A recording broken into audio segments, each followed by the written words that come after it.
नमस्कार, हमारा नाम है समरीन और आपने देखना शुरू कर दिया है लाइव सिटीज। देखिए 22,000 नियोजित शिक्षकों की नौकरी खतरे में है। आपको बता दें कि नियोजित शिक्षकों के लिए एक बुरी खबर है।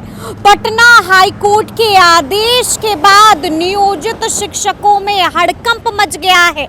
आपको याद होगा कि पटना हाईकोर्ट ने साफ साफ लहजे में कह दिया था कि बीएड योग्यताधारी शिक्षक प्राथमिक के लिए अयोग्य हैं, जिसके बाद आपने देखा था कि कैसे हंगामा मच गया था। और अब आपको हम बता रहे हैं कि नियोजित शिक्षकों के लिए सबसे बुरी खबर आ रही है।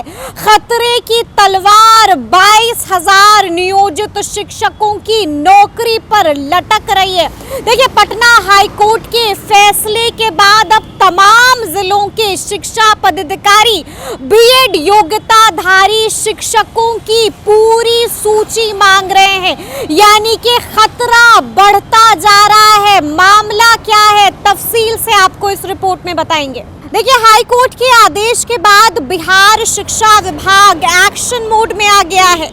विभाग छठे चरण में वर्ग 1 से 5 के लिए नियुक्त हुए बीएड योग्यताधारी शिक्षकों की जानकारी इकट्ठा करने में जुट गया है ताकि उनकी नियुक्तियों को रद्द किया जा सके। बताया जा रहा है कि छठे चरण में लगभग 42,000 शिक्षक बहाल हुए थे, जिनमें 22,000 शिक्षक वर्ग 1 से 5 के लिए बहाल किए गए थे। राज्य सरकार की ओर से बहाली के 2 साल के अंदर इन शिक्षकों को ब्रिज कोर्स करवाया जाना था, जिसे अब तक नहीं करवाया गया है।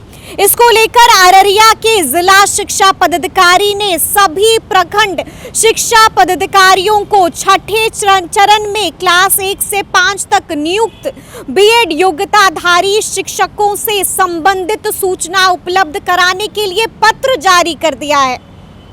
पत्र में कहा गया है कि 2 दिनों के अंदर ऐसे शिक्षकों के बारे में अनिवार्य रूप से जानकारी दिया जाए। देखिए हमने आपको कल बताया था कि सीतामढ़ी में भी एक इस तरह का पत्र जारी हुआ है और अब आपको हम दिखा रहे कि मधेपुरा में भी पत्र जारी कर दिया गया है, अररिया में भी पत्र जारी कर दिया गया है।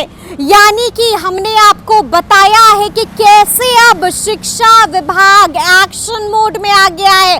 तमाम जिले के शिक्षा पदाधिकारी अब एक्शन मोड में आ गए हैं। हमने आपको बताया है कि अब बीएड वाले शिक्षकों की पूरी सूची मांगी जा रही है। देखिए हमने आपको बताया था कि कैसे पटना में बीएड वाले शिक्षकों का महाजुटान हुआ था, बैठक हुई थी, बड़ी मीटिंग हुई थी और सबने एक सुर में कहा था कि कुछ करिए, हमारी नौकरियां बचा लीजिए। लेकिन अब आप देख रहे हैं कि किस तरह से विभाग एक्शन मोड में आ गया है। तो ऐसे में अब देखना होगा कि आगे क्या कुछ होता है। लेकिन इस तरह के तमाम अपडेट्स के लिए ऐसे ही हमारे साथ बने रहिएगा और देखते रहिएगा लाइव सिटीज। बहुत शुक्रिया।